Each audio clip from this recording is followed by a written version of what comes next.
The Malaysian states of Sabah and Sarawak are blessed with the very best of Borneo's ecotourism gems. My adventure here is nothing short of wild. Come on! Ouch! Oh, that was my hip bone. Now we're going.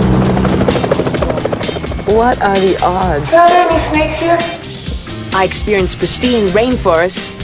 Oh, look. Ooh. Here, little guppy. Meet incredible wildlife and plunge deep into legendary worlds. It's so slippery here. I'm Denise Keller. Join me on my passage to Malaysia. This time I'm going into the wild. I love this place.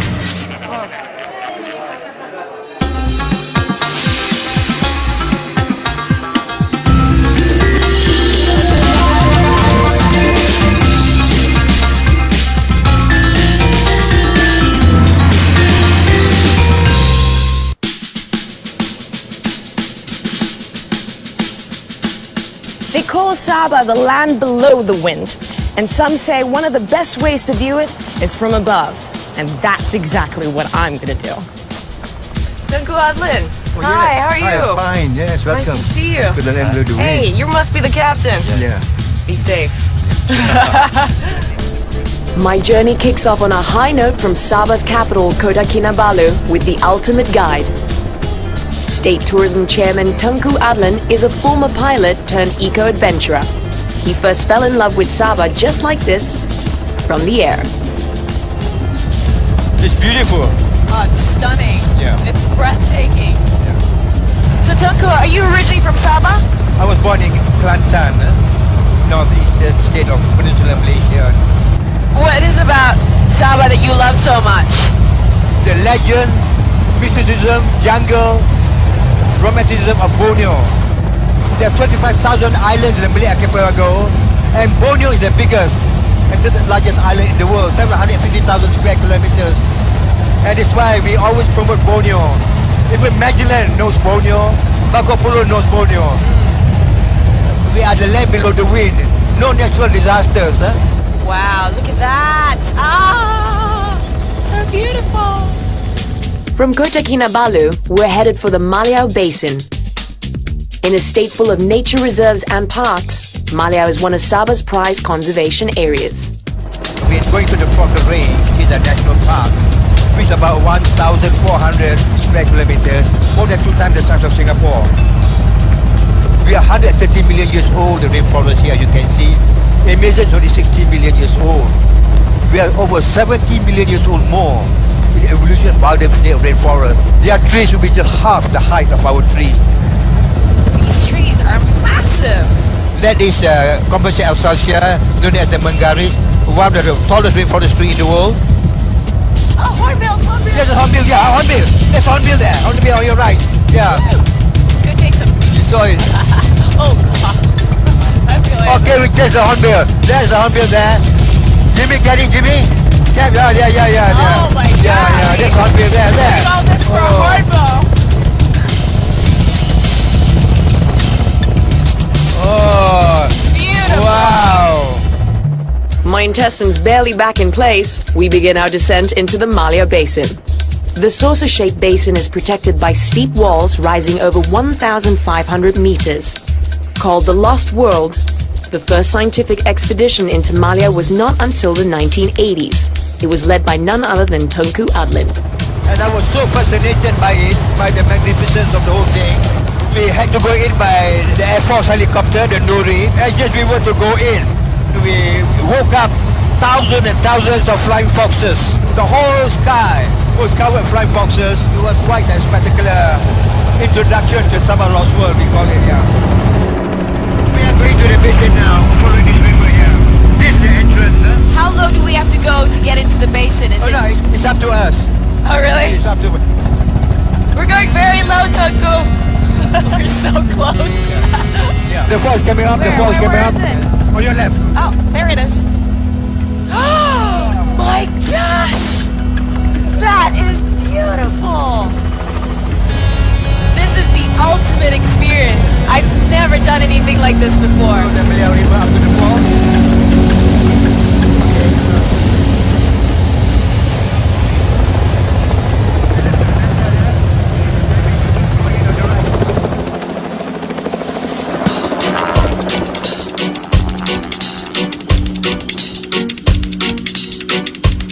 This nearly 600 square kilometer catchment area of virgin rainforest is blessed with one of the highest levels of biodiversity on Borneo. So you can see if you're in the virgin forest, you can see through. That's a beautiful virgin forest. Unlike secondary forest, that you cannot see through. See? This is eucalyptus. That's why it plays off. See? And it's for medicinal purposes. This is a eucalyptus tree? A species of eucalyptus. So you pull this off here? Yeah. And then you can boil it for your coughs and whatever. As you know, that more than 50% of modern medicines come from the rainforest. Is it? This is unique. You find only in this place. This carnivorous. This is all the ants and the whatever, even small frogs that goes inside there. There are 12 kinds of forest vegetation here and thousands of plant species, including 9 different types of these freaky-looking pitcher plants. It's like a little shop of horror. Pretty scary. Once you're in, done. Oh, look, food. There, that's how much water there is. See, this one's beautiful there. And it becomes smaller and smaller, you know. They're like teeny-weeny here later on, you know. Pocket. Because it's so isolated and shielded from human impact, Malaya is the ideal incubator of biodiversity. This remote weather station is perfectly placed to research pristine rainforest ecosystems. Well, when you talk about climate change, has it changed dramatically? Not in our part of the world, really, because we have so much of rainforest. Because Sabah will be under permanent forest estate and parks, 53% as already now. But if tree cover, monocrop otherwise, if 75% is under tree cover. So this give back oxygen to the world, so to speak. So this is the place to live then? This is the safest place on earth.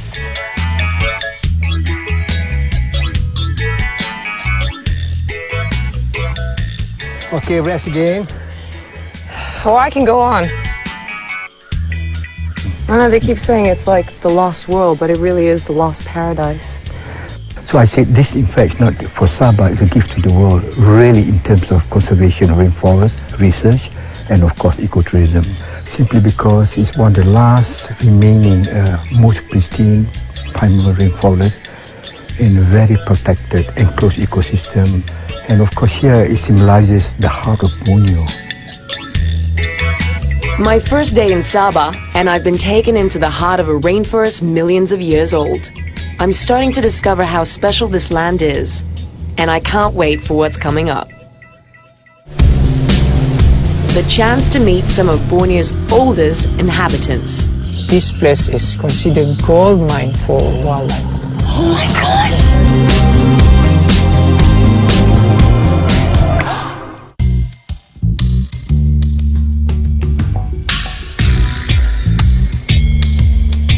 Sabah has long been called the land below the wind by seafarers in the region because it sits under the typhoon belt across the South China Sea. But it was author Agnes Keith who immortalized the name in her 1939 book. It captured readers from all over the world with her tales of her enchanting life among the people, the forests, and the wildlife of Borneo. Sandakan, on Sabah's east coast, remains the gateway to wildlife safaris around Sukau on the Kinabatangan River. The Kinabatangan is the second longest river in Malaysia. My guide Mincho says it's been a legendary waterway for centuries. Kinabatangan is actually Chinese is coming. The old days, there are lots of Chinese raids. The first Chinese existence is when the Admiral Cheng Ho actually already visited Kinabatangan before. C pronounced to be K. That's how it's ended up to be Chinese is coming. So these are the special bird's nests that everyone desires in little bottles. The one that in commercial, it's more like 100% from the saliva, from the spit. But this one here, it's combinations of organic in the saliva. The one in the caves, it's made by edible nest swiftlet, and it costs in the market for 4,000 to 5,000 ringgit per kilo. All for bird spit. Bird spit, yes. We're lucky we experience it here. If we go inside the cave, Be careful with bird poop. Everywhere. Million years of guano, the smells, you can smell it from outside, millions of cockroach. Yeah. So here it's more like optional. Still, it's a good experience. Today, the Kinabatangan has one of the highest concentrations of wildlife on Borneo. Its many tributaries open passages to amazing wildlife safari adventures. So, Minchu, when did you get into this? I'm a river people that I'm born and raised here in this village. So I know most of the birds, the animal. When I start to involve with this ecotourism, instead of just job opportunities, it's become like interest. I find out there are more things to know actually. Even their behavior, even their pattern, even their movement, even their call they made, it's different. For example, Proposis monkey making a sound to calm down the female. On the right side here, with the white thickish tail, is the dominant male. Actually, he's the only male in the group. And he has more vegan nose, white thickish tail, and the physical is much more bigger than the female because the male, it's more like 20 kilo. Female is 10 kilo only. Calm down. Do it on the mountain. It's nothing happening. One more unique things happen with this proboscis monkey. They can do almost 24-hour erections. Say what? Almost 24-hour erections just to show the female, I'm your man. What a stud. When it's time to mating, sometimes it's only lasts a minute because the other female will pull his leg because of jealousy. Wham bam, thank you, ma'am. It's amazing how accessible the wildlife is here. This place is considered gold mine for wildlife. Like behind us is actually an Asian black hornbill. There are 8 species of hornbill here. That's a hornbill? Yeah. The sound look like a vomit. I used to call it Vomit? hangover hornbill.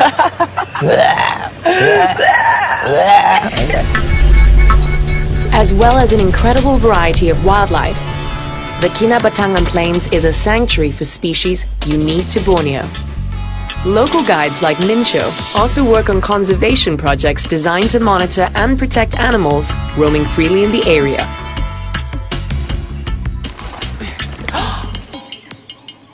Today, they've just tracked an injured pygmy elephant that's been missing for days. So what do you do if they come forward? You don't run. So if they charge you, just put your hand like that and it will be stop and open his ear like to show I'm big things. Right. And he do the rotate showing his back. Okay. And if she's actually the female, Right. when it's play with human, instead of charging them with charging us, playing us with their task, but female is more like try to touch you when doing a side kick. Really? It's slow but can be painful. So the best is just like this and just Do some martial arts. So how do you know that this is the one that you're looking for? The way it's running, it's instead of running, it's more like hopping, and it's one of the legs is swollen, and so sometimes you can smell the wounded feet. So luckily we find it. So after this, we're gonna report to the Elephant Conservation Unit. So they can bring him. They can bring them the Sepilok to have a treatment. Yeah. And then they'll bring him back. Yeah. So not only you sighting an elephant, you're giving a help to this elephant because to find him is not easy. There are lots of hope, to see wildlife in the rainforest, and it's different. It's like in Africa, it's savanna. You can almost see most of them animal, but here in rainforest, karma, the sliding door is one of the best ingredients to spot more wildlife here. So the better the camera the camera you have, Yes. the more animals you're gonna see. Yes, because sometimes I have experienced some guiding like 7 days here in this Kinabatangan floodplain area. But we end up like only 3 species of hornbills like that. But I have some guests that I already guiding them for 2 days, 1 night. We can see 6 species of hornbill.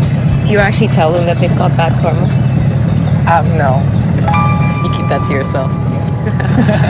I like that theory. I'm about to find out that I must have done something right in a previous life. No, really? Can you see them? Yes. This is karma. This is karma. This is karma. See over there? Hanging around. Oh my That's your gosh! first wild orangutan. I've never seen wild orangutans.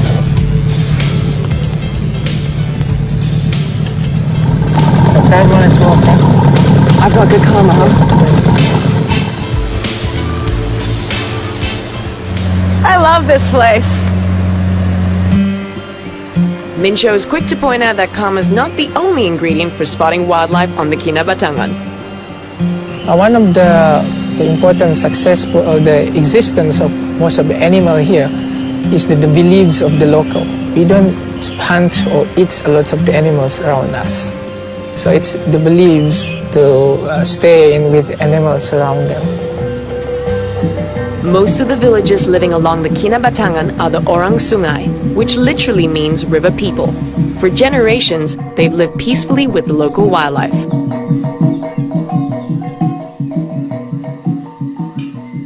As darkness descends, I discover more about the close bond they share with the animals around them.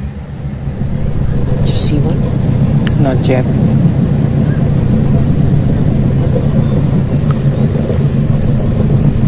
What do you see?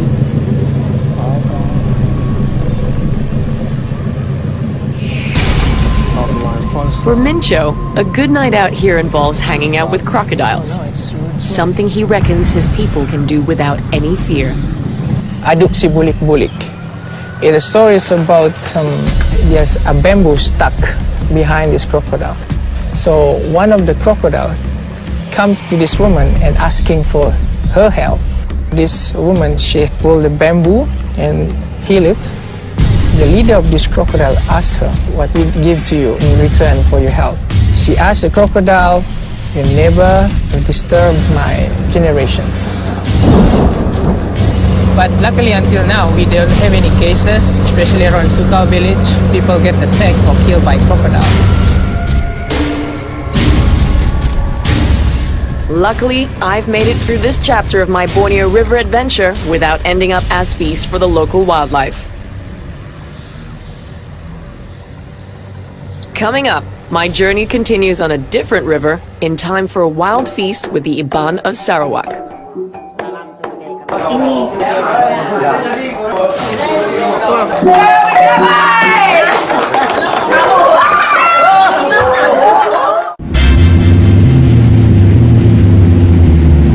In Sarawak, the rivers are still the highways. This is the mightiest of them all, the Rajang.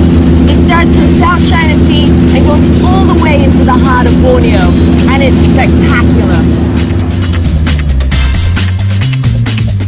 I'm heading up the longest river in Malaysia in the biggest state in the country, Sarawak, land of the Hornbills. I'm in heaven! Kapit is the last major town and river trading port on the Rajang. I arrive at one of the busiest times of the year with everyone getting ready for the annual Gawai Dayak Rice Harvest Festival.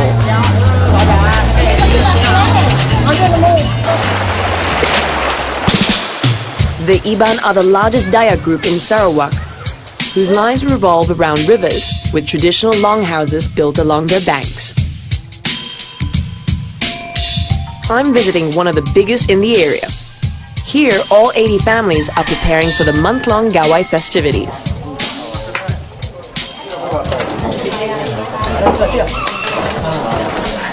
They're setting up their house ceremony, so there's a little bit of pre-production going on here.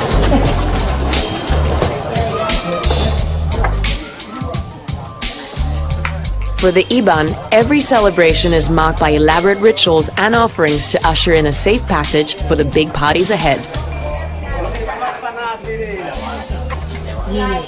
Many of these customs have their roots in old animist belief systems, harking back to a time when warfare and headhunting were rife among the tribes.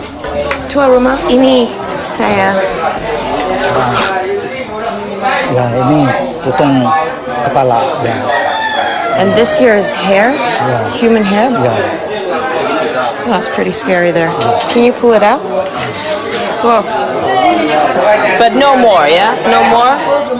Ya. No more. Peace. Come in peace. Yeah? Can I see? Ambil kepala.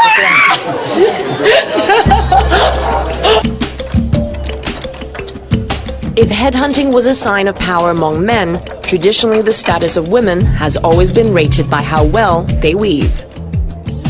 Puak kumpu special for Gawai Dayak? Gawai Dayak. Gawai Dayak? Gawai Dayak uli yang udah kawin uli semua ngena puak kumuk makan selampai. Kain kebab. Making puak kumbu blankets is a highly revered and sacred art form. It marks important ceremonies and rites of passage. The intricate patterns of puak kumbu embody abstract motifs of flora and fauna. Organic colors are created with natural dyes from plants. What color is this? Dia nak campurnya yang ngai merah, ngai kapok. Oh, you hammer it, okay. And this here? Kerbai. Is this green color? No, Sama, same sama tu. color. Sama color. Ngena tau. Daun tau. Mi ai, dah mi ai mendidih hantar siwang ke ulang. Dah yang ke ulang tadanya. Kusuk tau. Kusuk. Hitam ai ya, celuam. Masa tau rena tau. Oh, so it becomes this color. This color. I'm ready for my masterclass with Puak Kumbu Supremo, Jumang. Dah ya, dia mau tadi ya tanya kami antum ke tengah kau ya. Tau ya. Jahit. You stitch the two patterns together. I see. So they're not actually just one piece, they're two pieces, but of the same pattern. And what they do at the end of it is that they stitch it together. That's beautiful. Jahit tu. Look at that. Ya udah mau jahit. You can't really see the stitch from afar, but I mean, if you look up close, you see, there's small stitches. And it's all hand done. Hard workers. Okay, Gemma, what do I do? String? Ya.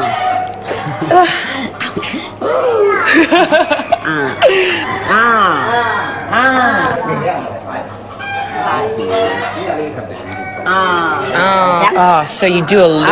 Panjang. Kuat. Okay, I know kuat. Kuat. The difficult thing about the string is that it's waxy, so it doesn't glide as easy.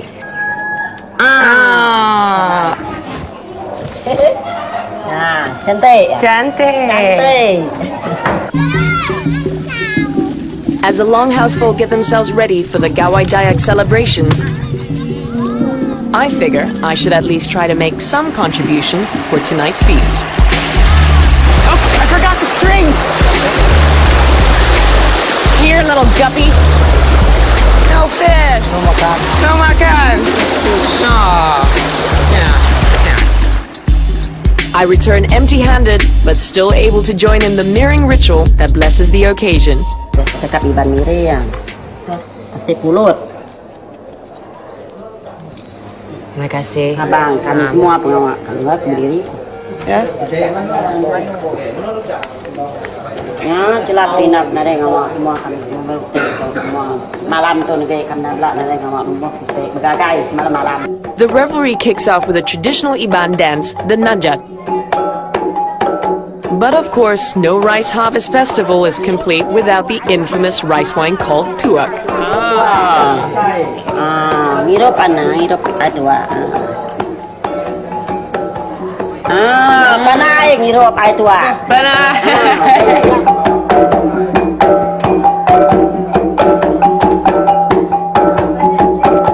Jenis hidup. Selamat hari gawai. Gayu guru gerai nyamai. Selamat gawai! Selamat gawai.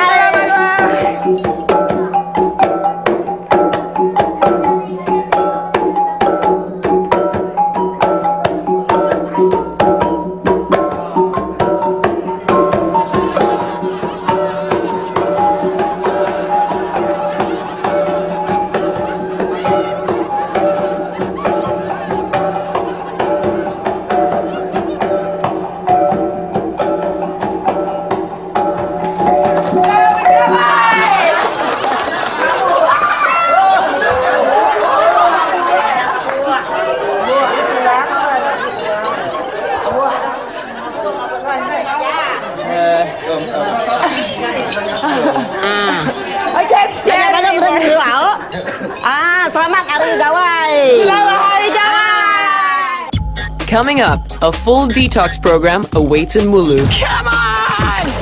This is Tear Cave, the largest passage in the world. It can get pretty scary in caves, and you hit your head and poof. Ouch! Oh, that was my phone. How difficult is it? So slippery here.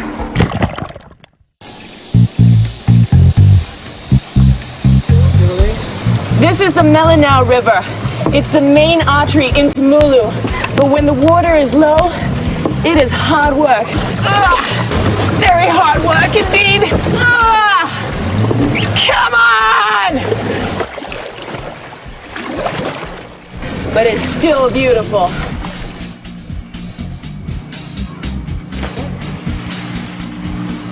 Mulu National Park is a legendary icon of conservation. Home to awesome natural wonders, this UNESCO World Heritage Site is Sarawak's jewel in the crown. Accessible only by air or boat, Mulu is a sanctuary of spectacular equatorial rainforest, a magnet for ecotourism adventurers. I'm lucky to be guided by David Labang, a team member on the very first scientific expedition into Mulu in 1977. Is this how you first arrived in Mulu? Oh yes, yes. You use boat, but you use boat at the time there's no much on the engine. You use boat. That's hard work. I think to most of us in those days, they know the name of Mulu, but nobody ever Been to Mulu. go to Mulu. Mulu is stand up, as we say, because the first scientific expedition was in Mulu. And anything that we knew, what we don't know before.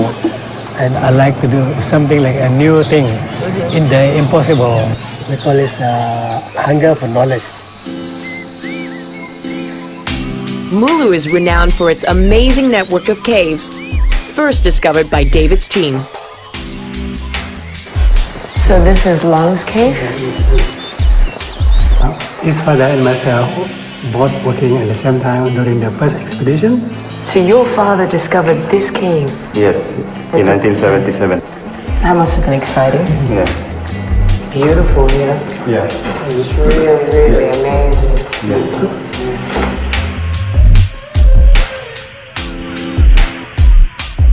Local park guide Bagli Lang is proud to play a part in preserving Mulu's amazing geological wonders. I want to conserve this area. I want to protect it because my father found this here, so it come to me again.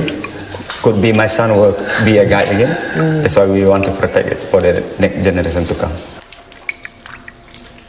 As you can see from this stalactite here, the water keep dripping continuously. Yeah, it's flowing the whole time. And eventually, these two will connect and it becomes a pillar. Yes, or column. When they join together, then they form another door to another cave. That'll take time. So how long do you think that this took to form? Millions of years. Millions of years. Yeah. Linking one chamber to another, the Mulu caves are a subterranean labyrinth of ancient limestone caverns. Where we are now, this is Tear Cave, the largest passage in the world. Height is about 120 to 150 meters, width is about 120, and length is about 2.2 kilometers. It's magnificent. I've never seen anything so spectacular. Park guide Kenny points out that Mulu has not only the longest cave network, but also some of the biggest chambers in the world. We have a very nice cave here, like the Sarawak chamber, the biggest chamber in the world. Can park about 20 to 30 plus Boeing inside, parking inside. It's very, very big chamber. Once you get inside, even you have bright torchlight, you can see from the side to the side. That must have been such a discovery. When was that? When was the Sarawak chamber? The second expedition. Were you part of that? Oh yes. Today, the next generation of Mulu park guides like Kenny and his team continue the pioneering spirit of their fathers. And then there was light. 288 kilometers of cave passages have been surveyed in Mulu so far. But every year, more discoveries are made. How difficult is it? Some part is very difficult and some part not very difficult. It's okay, I've got my helmet on, Oh, got yeah, lights. you have helmet, yeah. You guys all ready? Yes. Ready? Let's do it. It's getting tighter and tighter here. Oh yes, you're going on. So where does this take us to? We're going to be to the other entrance. We have to go through here? Yeah, we have to go through here. See how small is it? This we have to squeeze on. Ouch! Oh, that was my My hip head. bone. Oh, that's pretty tight.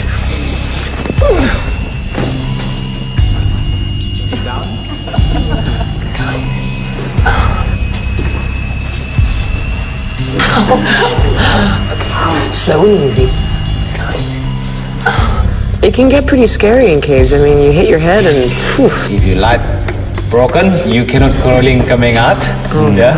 Try to dig the soil. Yeah, dig the soil, stand by. You have to eat your own clothes. Sit down. Then one day, another years, your leg, your hands become longer like a cave centipede. Yeah, you become caveman, huh? You go a bit loony. And of course there are extreme adventure freaks and they want to go to other places. You must take them there as well, right? The entrance of the tiger cave, you have to do like rock climbing, probably 400 meters like that, going to the entrance. That's crazy. Local people see there was a tiger there. Yeah. Really? By a spirit. Yes, like a spirit. Yeah. Mulu's just never ending. Are there caves that you have not been to? There are many. Many of still have 40 to 30% undiscovered area. Wow. It's very big area. That's so exciting. I mean, it's also so rewarding as well when you find new little passages. If I discover a new cave, I do it my name, probably in this cave. You'll inscribe it, huh?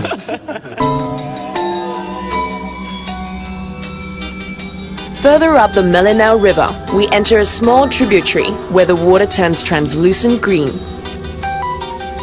This is the entry point to Clearwater Cave, which I'm about to discover is at the heart of one of the most amazing cave formations in the world. Where in the world are we now? You can hear from here. This is where the Clearwater Cave is. I can hear a stream of water. Yeah, that is it.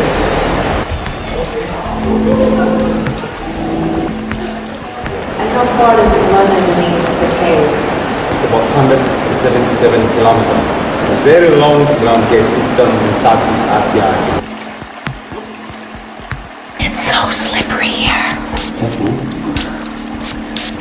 You have to watch your step because sometimes it dips into a hole. It's just up the edge. I didn't know it was this cold. So if you go further in, it's going to be all the way through? Or? Yeah, if you go all the way through, take your money to get the end. Look at the water, it's all clear. Oh, nice. I have my own little spot here.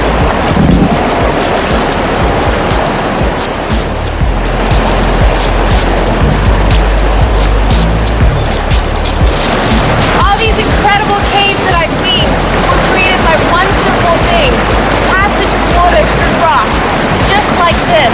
It's amazing.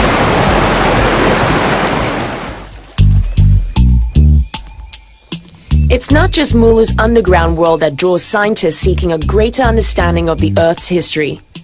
Here, spread over 52,000 hectares, is a legendary rainforest ecosystem that David Labang keeps coming back to. I guess the canopy is not for people who are afraid of heights. You're not afraid of heights, are you? Come on, David.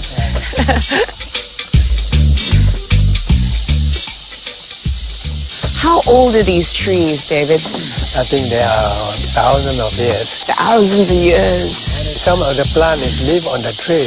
They don't get anything from the tree, but they grow on the tree as a support.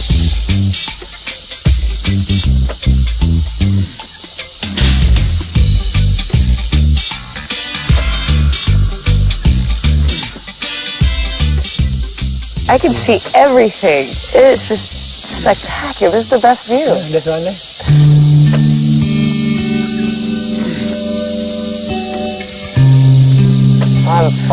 love with nature. This is just, look at this. This is just beautiful.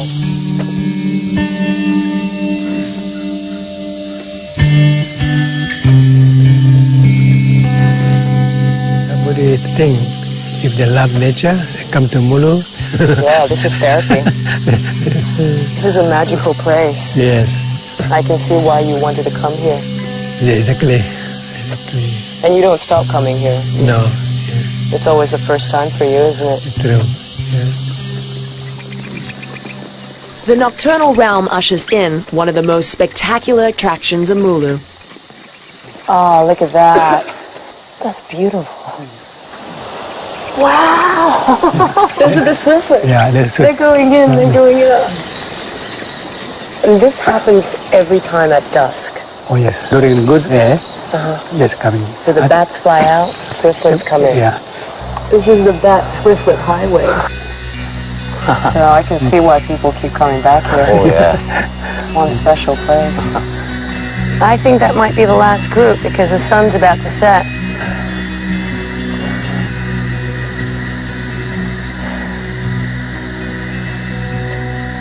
That's beautiful. Bye. Have a good meal. No journey to Borneo is complete without meeting one of its oldest residents. And I discover why some new residents can't bring themselves to leave. I miss the baguette very much. That's not enough for me to move back. Alle meine Entchen schwimmen auf dem See, schwimmen auf dem See. We've lost our guide. We have no idea where they are. From Sarawak, I return to Sabah. Before I finally leave Borneo, there's one thing I just have to do. Now we're going. I head to the wildlife sanctuaries of Suka on the Kinabatangan River, determined to get closer to Borneo's wild ambassador, the orang-utan. One of the best people to help me do this is primatologist Isabel Ankranaz. Hey, Isabel. Hi, Denise. What are you doing? Well, we're trying to scare the pigs away. Pigs? Yeah, look what they're doing. Creating a little mud bath here, huh? Yeah, they do. What in the world is this? Orangutan feces. Nice. Yeah. I always wanted to have orangutan feces in my hands. Now, how important is this in your studies? It doesn't look very important, right? It looks gnarly. Actually, it's very interesting to look at animals' dungs because not only you can see what they've been eating, but also you can assess the stress level of the animal. Oh. Yeah. So here you can see the eggs of the parasites. It's the same parasites actually in humans and orangutans. We've been testing a few people around here as well. Oh, really? If you look at it, it doesn't look very different. But if you look inside, you can know how stressed the orangutan is at this very moment it took its shape. Do they have healthy poop? Yes. They have healthy poop. That's good to know. I really didn't know that there was that much about shit. Look at that. This is all from Jenny. Yes, Jenny, who you're going to meet, hopefully.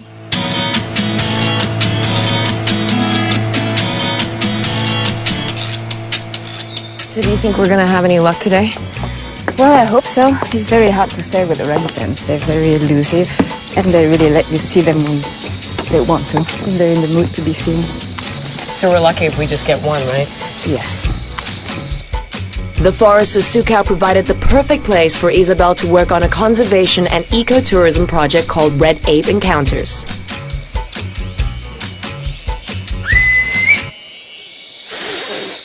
This is very interesting. We've lost our guide. We have no idea where they are. Ah! See? They heard my whistle. Ooh, ooh. We're safe! Mana dia? Sleeping? I must be blind, but I can't spot Jenny. You see this big, huge red animal? Oh, there! When we first started this research site, the very first orangutan we met was Jenny. And for the past 10 years, we've been following her. How she uses the forest, what she eats, almost everything she put in her mouth and ate. We recorded, like Asmi is doing. After 10 years, the Red Ape Encounters team has forged close bonds with small families of orang-utans. Orangutans have a very long period in between two children. The mother alone raises the kid. The mother has to teach everything to the kid, from how to move in the forest. Right. A small mistake, they fall and they die. I've seen orang-utans in zoos and enclosures before, but being here, watching them hang out in the wild, it's a really special experience. So what got you into primatology? You can see very quickly that orangutans are very special animals. You looked at Jenny just now and you can see these are very clever animals. Can you imagine yourself ever going back to France? No, I miss the baguette very much. The baguette. But it's not enough for me to move back. I like this life. I couldn't live another life. Today, Isabel's team works with Sabah's wildlife agencies to create corridors that will link orang-utan populations across rivers and conservation areas throughout the state. Look at that. There is the mother of bridges. Just as human populations need the right infrastructure to develop, so too with orang-utans. Zoo in Japan that I visited, in the orangutan enclosure, they use fire hoses. This is made from a fire station in Osaka. It's very, very strong. And the design, they went to meet the engineer that built the longest bridge in Japan. Oh, look, there's a macaque. We've had on one of the bridges some cameras. The problem is, you see this macaque here? Yeah. They love that camera trap. So when they noticed that something there was making a flashlight, then they would just go there and you would have hundreds of photos of macaque faces going like this and watching. One big photo shoot of a macaque. Until the battery went off. This is the monkey highway.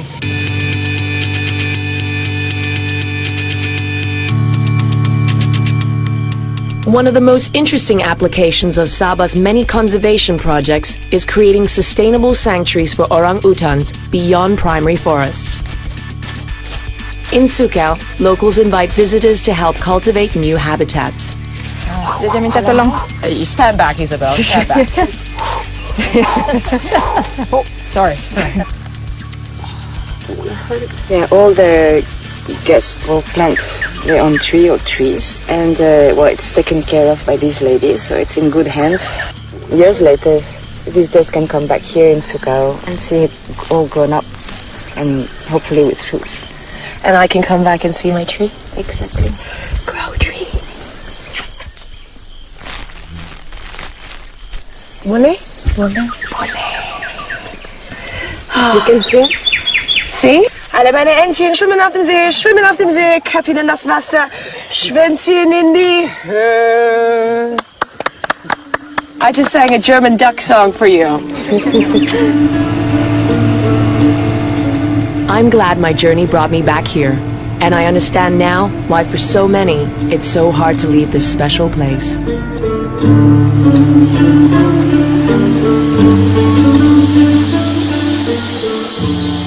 I set off on this journey hoping to discover the heart of Borneo, and I think I found it. Sabah and Sarawak have everything I always dreamt it to be. I've experienced amazing rainforests, captivating wildlife, and I've gotten to know some very friendly people. This place is truly a wild place with a huge, huge heart, and I think I've fallen in love with it. I could just stay here forever.